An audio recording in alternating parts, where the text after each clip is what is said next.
Chant Om 3 times.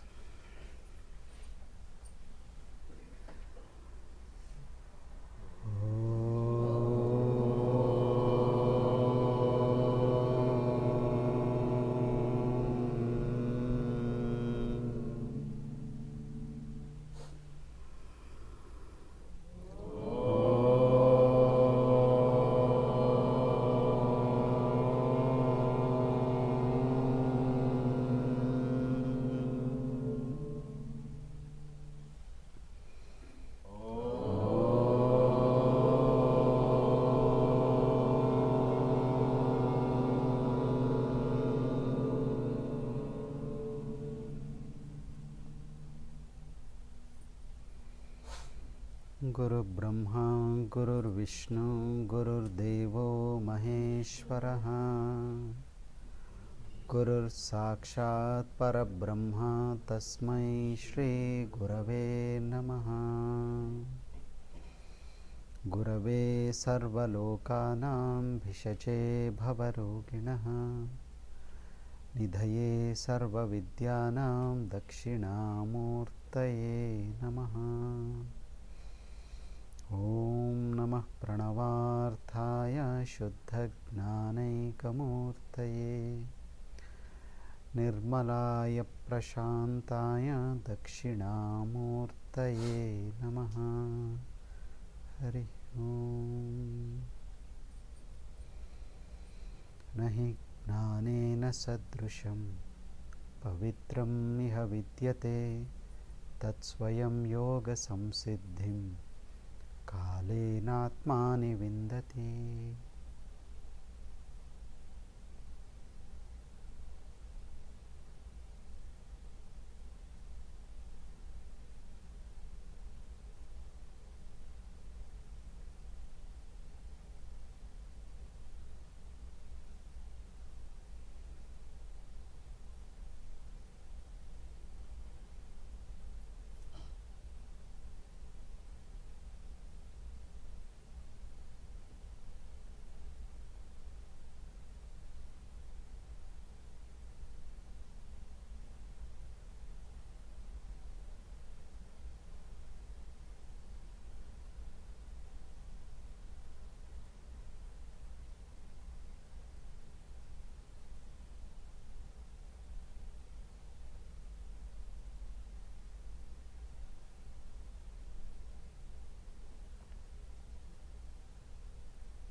What runs in our mind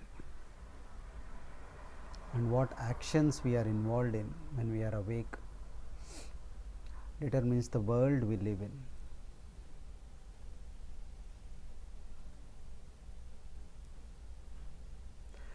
What is it that is running in your mind? What are your actions directed towards? And that which determines our life determines our priorities as well. So, most of the time it is the four things which always run in our mind: thoughts, actions about children, about money, about social obligations, and survival.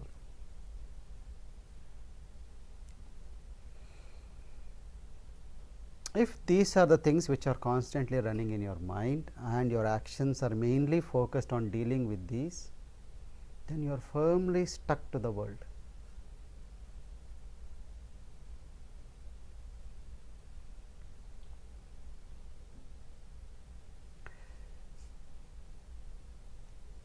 Think about the last thought that comes to you before you go to sleep, or the first thought that comes up when you are awake.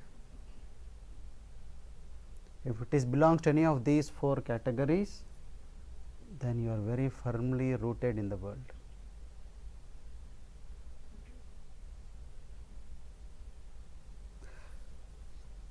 For you, Prakriti is the ultimate reality in that case. The things with name and form is the ultimate reality. And when you are in that state, when you are in just dwelling in the state of Prakriti, you understand everything from that level only. You think everybody else sees the world the way you are seeing it, and you judge everybody from your point of view only. If in a particular situation you are going to get angry, you think everybody else should get angry at that situation. If somebody does not get angry, then you feel something is not right. So, throughout the Gita, Krishna speaks at the level of Purusha mostly, sometimes in the level of Brahman, very rarely speaks on the level of Prakriti. That is why there is this big disconnection between the Gita and the transformation in people. People just go there to listen to the conversation, not seeing from where Krishna is telling what. So, nothing changes in your life, you just listen, oh, that is nice. Sometimes you feel, wow, that is good, but that will be like you go and appreciate a music concert. You go, wow, that is nice music, but you do not carry anything home because you never went to that plane.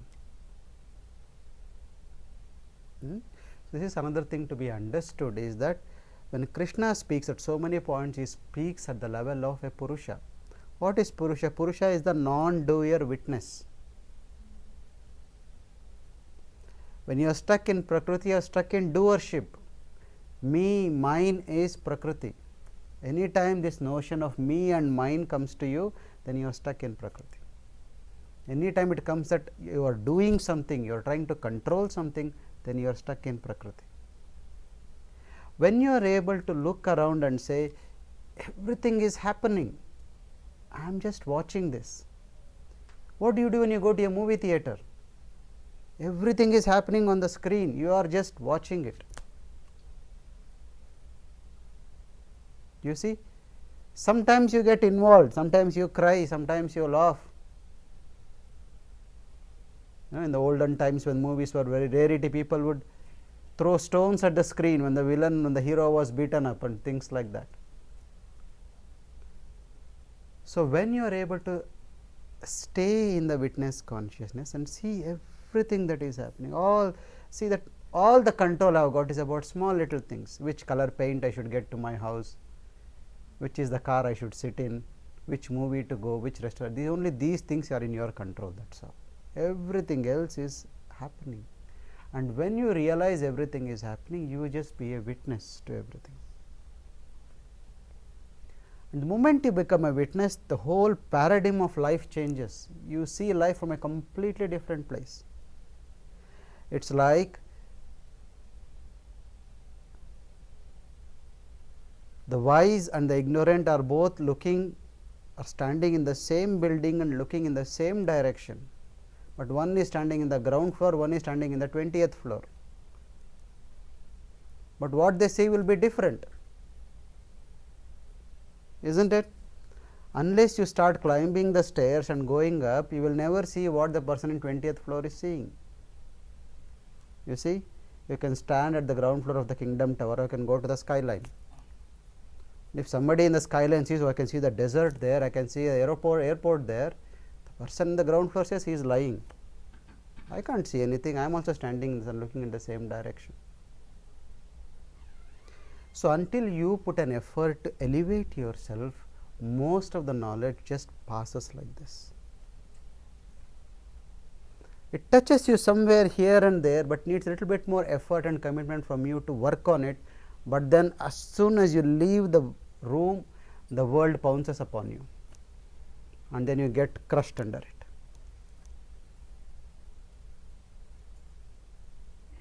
Are you getting what I am saying? So, this is what is needed, the effort is needed. Even for a short period of time, Arjuna was there in that space, that is why the knowledge could reach him. But even then, after the war, even he went back to his old pattern. After the war, at some point, he even fought with Krishna. There was a war between Krishna and Arjuna. because Arjuna started thinking, because of me the war was won. And Krishna was just my charioteer, he was just driving me around. What did he do?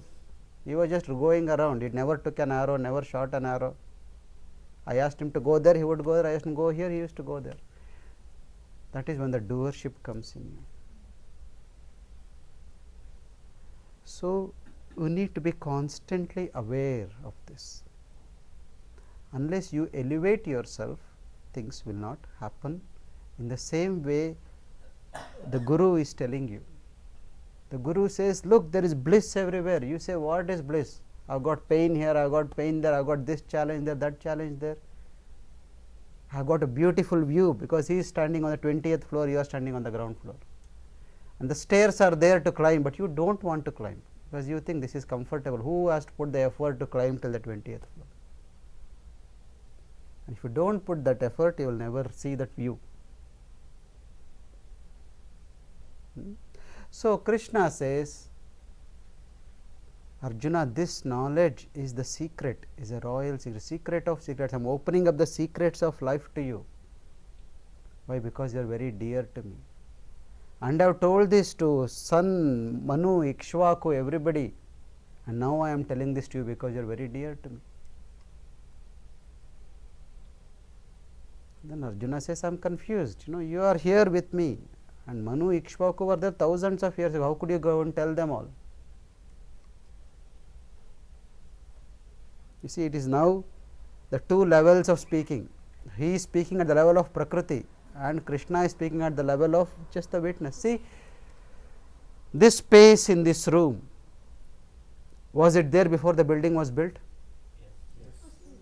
Yes. Okay. Will it be there once the building is demolished? Yes. So, when was this space not here? Always there. Do you see this? That is the witnessing. Your presence is always there, but the name and form keep changing, the source stays. So, Krishna is saying, you were also there, I was also there, I remember, you do not remember, that is all.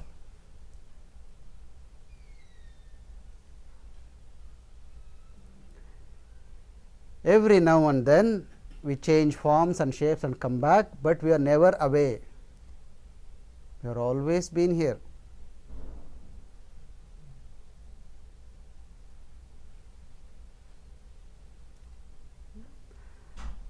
And that is the state of Brahman. It is always there, the space is always there.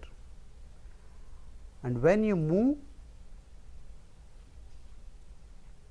from there to the name and form, you lose the plot. So, there is a story on creation. So, Vishnu was sleeping on his bed and he was in this ocean of milk, and it is all white, pure, bright, and he got bored. He said, oh, what is this, all very monotonous, let there be some change, it is so boring. So, Vishnu is full of sattva. When you are full of sattva, all your desires have to get fulfilled, there is no alternative. The moment he thought, Brahma was created, Brahma appeared. So, that is why Brahma is called as the son of Vishnu. So, Brahma said, what do you want me to do? So, Vishnu said, okay, go and create something. You got a free hand, do whatever you like, let there be diversity in the creation. So, it is said that Vishnu taught him how to create, gave him a code of creation. That code is called the Purusha Sukta. He said, go and create something. So, he went. Brahma is born out of Sankalpa of Vishnu, so he is equally talented, he is equally brilliant. So, he created everything, the earth, the planets, the sun, the moon, everything was created, but he was still feeling the animals, plants, he was not feeling very comfortable, that this is still not the perfect thing I have created, I have to create something perfect. So, finally, he created the human being. But before that, before Vishnu sent away Brahma, he said, come in to tell you one thing which is most important. Know that you are part of me, you have come out of me, that is the only reality. Everything you create is an illusion. The day you forget that, you will suffer. The only thing you should remember is you are part of me. Okay.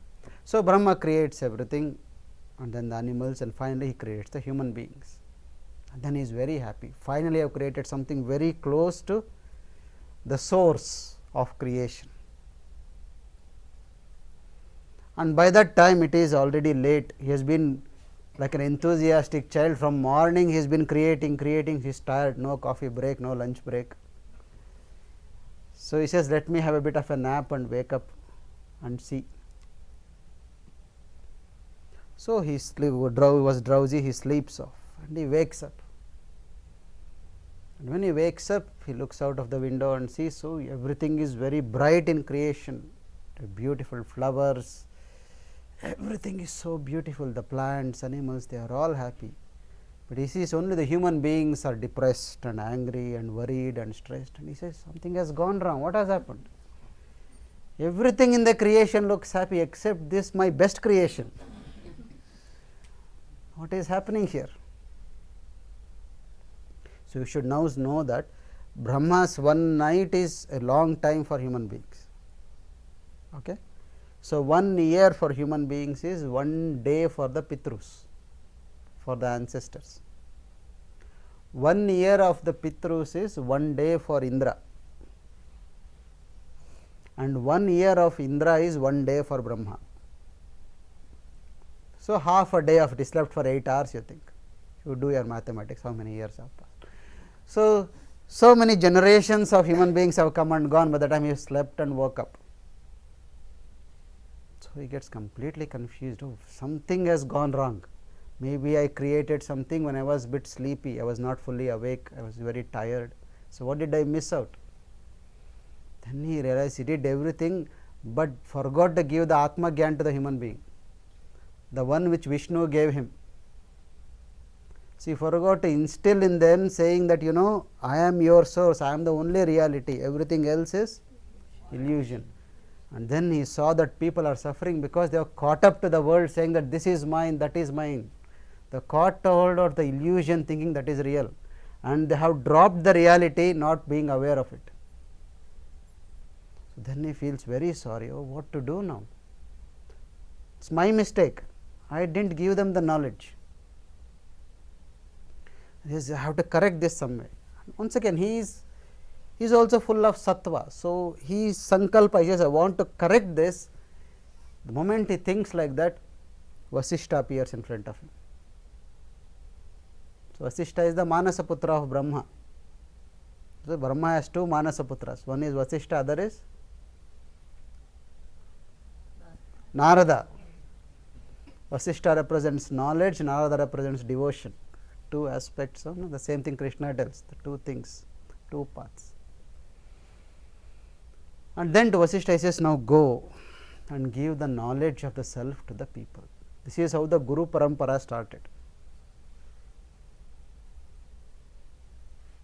You know, in the Guru Mantra you say, Narayanam Padma Bhavam Vasishtam. It starts from Narayana, then Brahma, then Vasishta. Then Vasishta's son is Shakti, Shakti's son is Parashara, from Parashara Vyasa comes, and Vyasa Shuka comes, and Shuka remains a bachelor, so there are no children. From there it goes to disciples. And once again, before Vasishta is going to the earth to give the knowledge, Brahma touches his forehead. The moment he touches the forehead, Vasishta loses all the knowledge, all the jnana is gone from him. So, he goes down to the earth as an ordinary human being without the Atma Gyan. And then he spends a few lifetimes going through the same cycles of pain and suffering and everything. And then Brahma again gives him the knowledge back. He says, if you would go there with the knowledge pre-installed in you, you would never understand their point of view. You will only be sitting on a high pedestal and preaching them, do this, do that, do this, do that, because in your nature the Atma Gyan is installed in you. But now you know what they are going through. Now from where they are, you have to bring to where you are. That is the role of a guru. That is why gurus are so important in life. They are in the 20th floor, but they come down to the ground floor to hold your hand to take you up step by step.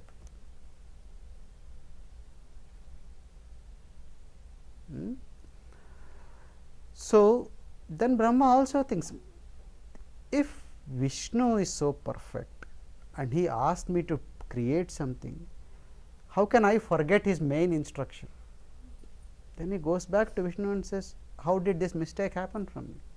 He says, don't worry, that is my sankalpa. I just wanted some entertainment in the world. Otherwise again it will all be boring. If everybody is enlightened, what is the point? There is no entertainment in the world. So I have created this veil called Maya. So if somebody has to come to me, they have to pass through this veil, only then they will come. Otherwise it will be very easy for them. If it is very easy, they won't value it. So they have to choose whether they want to suffer, whether they want to be happy. If they choose to suffer, let them suffer. What can I do? If they want to be happy, they have to break through the veil and come to me. And it is very easy to come. And that is why I kept a guru there. You hold on to Guru's hand, he is already on the other side of the veil. You just have to listen to him and follow him, and then you will also cross. So here Krishna is saying that I have been there eternally, you have been there with me as well, we have been here many, many times, but you have forgotten, I remember it all. Now it is time for you to wake up and remember that you are part of me.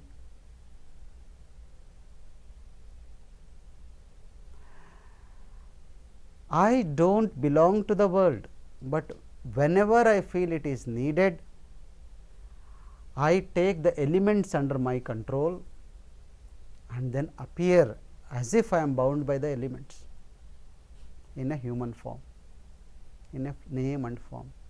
But neither the elements bind me, nor the gunas bind me, nor the karmas bind me, because I am pure witness.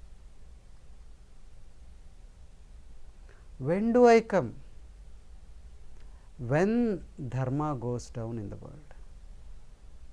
Yada yada hi dharmasya glanir bhavati bharata abhyudhanam adharmasya tadatmanam srujamyaham paritranaya sadhunam vinashaya cha dushkrutam dharma samsthapanarthaya sambhavami yuge yuge. There is a very gross understanding for this. Is when bad things start happening in the world, I will come and set it right.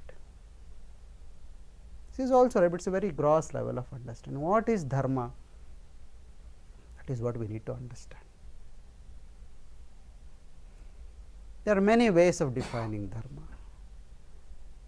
So dharma is your nature. What is your nature? Your nature is peace, your nature is bliss, your nature is joy.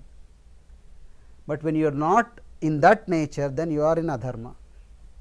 When you have moved away from your nature, when you no longer feel that you are bliss, when you no longer feel that you are joy, when you no longer feel that you are compassion, then there is adharma. So when in the world the balance shifts, when people move away from being joyful, then the enlightened people come again and again to show that life is bliss. You are stuck to the wrong things. Now I tell you what you need to do. Just listen to me. A guru is born like you, an enlightened person is born like you. He eats the food like you, breathes the air, walks on the same ground, goes through many more challenges than you do. But he has got the skill to just skim them all and move through, not allowing any of them to touch. So Krishna says, I have to come in this form, because if I don't come in this form, I can't convince people that it is possible.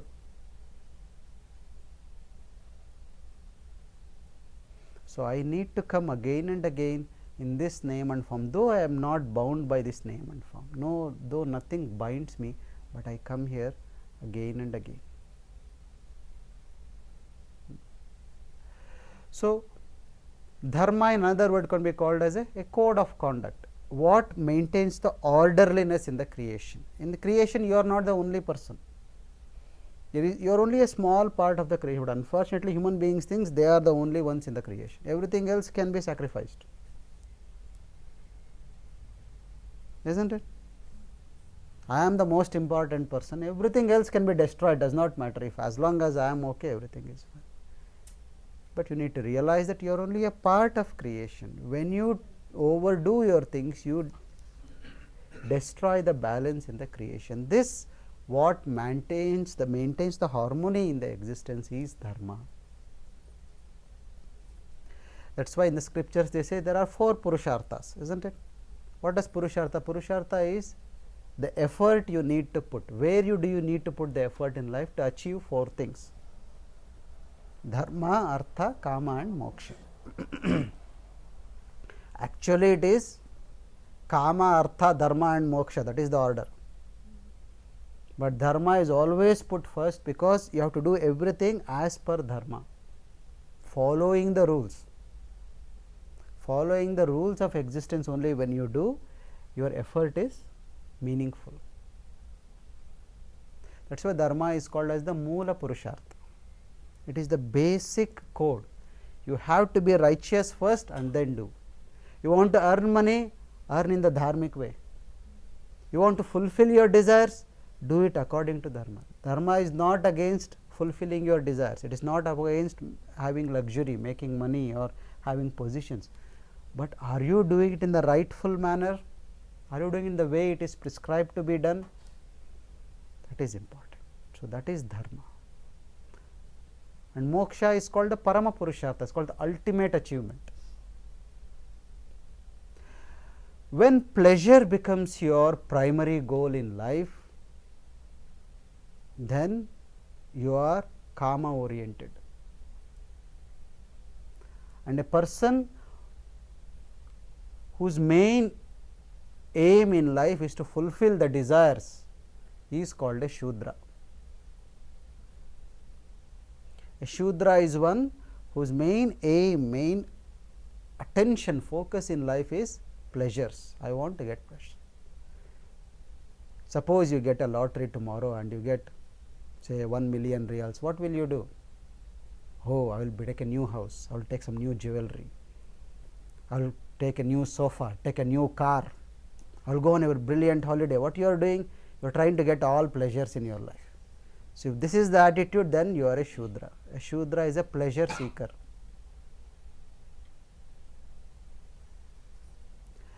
But if your attitude is, you know what, I will take this 1 million, invest and make it 2 million, then you become a Vaishya.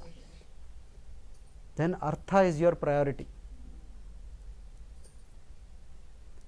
You are able to forego pleasure, but at the expense of profit. You want profit. You see? Say Vaishya is always looking when the weekend is going to come, so I do not have to work and I can just be lazy and I can go to this restaurant, go to that movie. For a Vaishya, for a Shudra, for a Vaishya, oh, he said weekend, oh, 2 days lost, I can't make any money. I want to work all the time. This is the difference between a salaried class and an entrepreneur. One is a Shudra, one is a Vaishya. So, whatever I do, I will get my salary anyway. If I am having a bit of headache, I can take sick leave. But a Vaishya will say, no, if I do not work today, this much profit is gone. So, a profit seeker is a Vaishya. A power seeker is a Kshatriya. Kshatriya is what? I want to maintain things. All managers, executives, they are all Kshatriyas. They want people under them, they control them, they make sure things happen properly. So, their priority is dharma. The code has to be followed. The targets have to be reached. Things have to be done in a particular way. So, they are Kshatriyas. And then a Brahmana is one whose focus is moksha, is liberation. Everything else is secondary. For me, my meditation is important. My kriya is important, my knowledge is important, everything else can wait. That is a moksha sadhana, that is a brahmana. So, these are the basis on which the varna was created, not the way we understand it today. Today people feel very proud to say I am a Dalit. You see, complete wrong understanding. So, Krishna says, though I created the varnas, I do not belong to any of them. They were created to maintain a order in the society. So, if you are a pleasure seeker, what do? If you are a Shudra, serve the Brahmana. If you are a profit seeker, if you are a Vaishya, provide the resources to the Brahmana to do his yajna. If you are a Kshatriya, then protect him, look after him properly. And if you are a Brahmana, just walk in the way of Brahman. Because all innovations in the world, all radical changes, all transformations happen only through a Brahmana. So, you have to look after him properly. You see, a Shudra is very happy with the routine, he is not bothered about any innovation.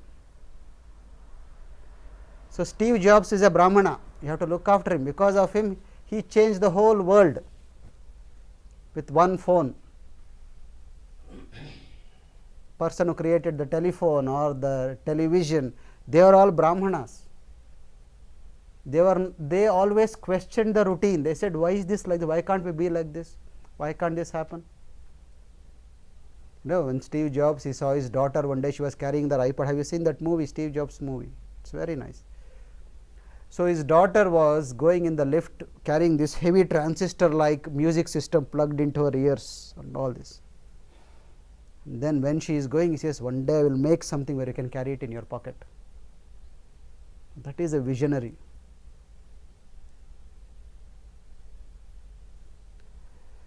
So, it is up to us where we live in life, whether you want to be a Shudra, a Vaishya or a Brahmana or a Kshatriya, it is up to you. It is not, nature has not put you like that. And to move up the ladder, you have to put effort. And through effort you reach. That is why it says, Janmato Jayate Shudra. Everybody is born a Shudra, only through effort you become a Brahmana. So, when the dharma comes down, when the number of Brahmanas in the society goes down and the Shudras increase, then the enlightened people have to come down to make sure, look, you are going completely away from your nature. And because of that, you are not only suffering, you are making everybody suffer. You need one person who is suffering in the house to make everybody unhappy. So, when the number of suffering people in the world increases, the unhappiness quotient increases. Then God says, this is not the purpose why I created you. So, I have to change something. So, this revival of knowledge which happens again and again, the people, these are called avatars. So, the same Brahman gets itself through its own Maya into the 5 elements and comes to you in an accessible way, so that you can be inspired, you can just look into your life, you can wake up a little bit and say, what can I do? And this has happened throughout the ages, it keeps on happening. Knowledge is there, sometimes it gets lost. So, that is what Arjuna is saying, Krishna is saying, I gave this knowledge to son, son's son is Manu, Manu's son is Ikshvaku, and then somewhere it got lost. So, I had to come again. So, knowledge every now and then gets lost. The Vedic knowledge was so profound in 5,000–6,000 years ago, the Rig Veda and all were composed in the Mahabharata, Vyasa's time. People were so highly intelligent, then something happened, slowly all the knowledge got lost. People got stuck to the rituals and forgot the entire knowledge. So, Buddha had to come. Buddha said all the Vedas are false, drop the Vedas. He did not mean Vedas are wrong. What he meant was, if I do not make a strong statement, people will continue doing what they are doing. So, he said drop everything, meditation is highest, just meditate, come I will show you how to meditate. So, he changed the entire dimension. Buddha lived for 80 years, and in that 80 years the whole Hinduism was swept away, whatever, but that was not called Hinduism at that time anyway. All the Sanatana Dharma, all the Vedic things were completely swept aside, because Most kings who were Hindus, they got converted to Buddhism. So, when the rulers get converted, there is no choice for others. And the Buddhism became so, it spread such a long time. For some reason, it did not spread beyond Afghanistan. It spread far to the east. And then what happened? When the followers of Buddhism came, they, instead of just focusing on Buddha's way of mindfulness and meditation, they started focusing more on how Vedas are wrong. Okay? So, whenever they were teaching, the first thing they would teach is, don't rely on the Vedas. Anybody who is relying on the Vedas is, what do you call, kafir, something like that. So, he should not be, he will go to hell, he will do this, don't do this, don't do this. And then it took a completely different direction. And then Adi Shankara had to come, and he had to completely change that idea. Adi Shankara lived for 34 years only. In that years, Buddhism disappeared from India. That religion, which was a stronghold for nearly 1,000 years, he made it disappear in 20 years. It still exists only in those places where he did not put his foot. Wherever Adi Shankara walked, Buddhism just disappeared. This is the power of the avatars. You see? So, every now and then knowledge gets revived, and then after a couple of 100 years again it went off. Then we had invasion in India, the Mughal invasion, and everything else again went away. There will always be small sparks here and there, here and there, here and there, but the Sanatana Dharma was lost until Govinda Bhagavad Pada came. No, Brahmananda Saraswati. So, 150-200 years ago. So, Brahmananda Saraswati then got again, the whole stream of Vedic revival has started again. So, this happens in nature.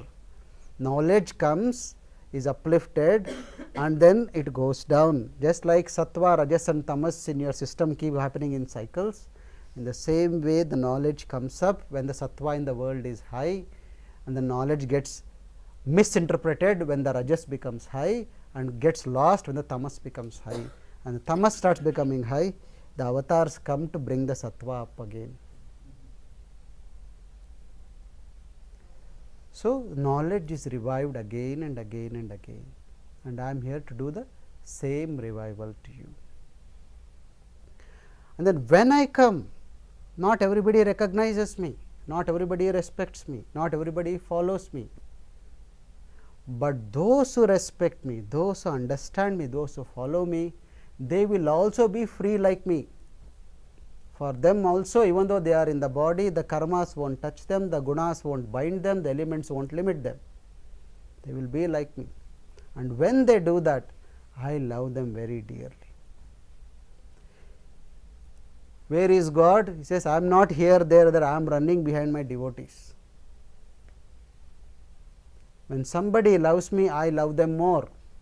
The entire nature is waiting to hug you, but you are turning somewhere else and walking. It is standing with open arms, come, I am here for you. But you turn around and you keep walking somewhere else. Now, it is said that, a mother's love is 10 times more than a father's love to the child. But a guru's love is 100 times more than a mother's love. The expression may be different, but that love and concern, because of that it has come into this limited body. The unlimited has tried to squeeze itself into a limited space so that you can be inspired, so that you can wake up. So, he says that I love my devotees more than they love me. Whoever follows me, I keep following them. And there is another story in the Bhagavatam that Krishna is sitting to have his meal, and he is about to eat his food. Suddenly he drops it and starts running to the door. He goes to the doorstep, then stops and then comes back and starts eating again. Now his wife, whoever it was there, she says, what's happening? Why did you do this? He said, one of my devotees was starving for 10 days. He was in too much difficulty. And he was shouting, Krishna, Krishna, I am starving, please help me. So how can I eat when he is starving? So I just went to go to give him food, but the time I went to the doorstep, he said, there is no God, no Krishna, nobody is here to help me. I have to find my own food. Then I thought he is anyway going to find his own food, I don't have to go.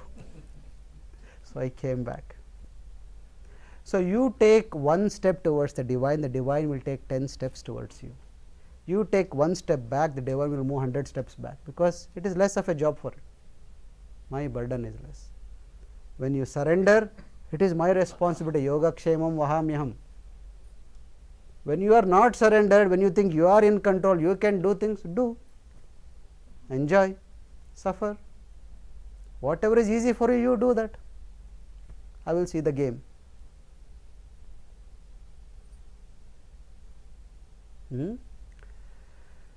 So, a revival of knowledge happens again and again and again, and wisdom is in recognizing the people who come to revive and surrendering to them. When you surrender to them, your life becomes easy, because you drop all the control and you see that everything is happening, everything is happening. You move to the witness consciousness. See, there is a difference between you being angry and you witnessing your anger, isn't it? When somebody says something, you suddenly become angry and shout at them, see what your state of mind is. Or when the anger is coming up, you see, oh, that person is trying to push my button, my rajas is coming up, so that is why my anger is rising, I need to be a bit more careful now. See that state of mind. Then you can choose to be angry or not. But in the first thing, you have got no choice, you have become anger. That is when you are strongly bound by the doership in life. And this can only happen through sadhana, only through observing again. What you do in sitting in the advanced course, just observe that energy flowing up and down, and then you say, oh. And then what happens, you will get this ability to separate yourself from yourself. And that is practice. By practice only it will happen. All what you are doing in life is also by practice only. You get angry because you practice getting angry. You are not practiced being separate from yourself. So every now and then you should take some time off and sit and practice that also. And then when you go into the world, your ability to deal with the world becomes better. And then you will see that everything is like a dream. It's all happening. It's all happening. I can manage. That much enough for today. Okay. Jai Gurudev.